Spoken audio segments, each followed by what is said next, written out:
Today, we will learn the fastest method to find HCF. Find HCF of 45 and 30 using division method or Euclid's algorithm.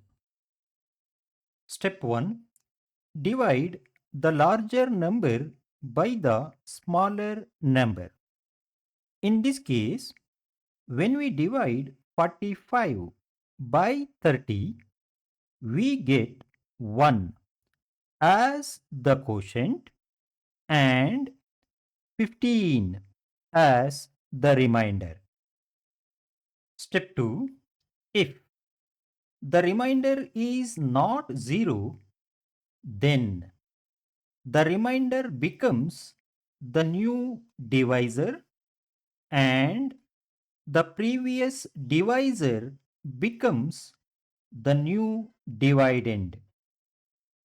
In this case, 15 becomes the new divisor and 30 becomes the new dividend.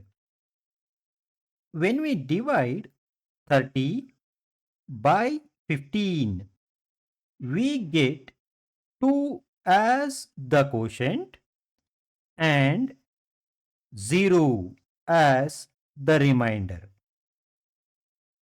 Step 3.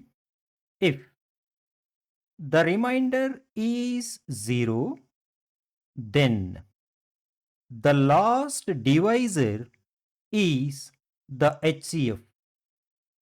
Therefore, HCF of 45 and 30 is 15.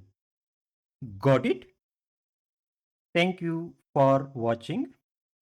If this video found useful, please subscribe to my channel. Thank you.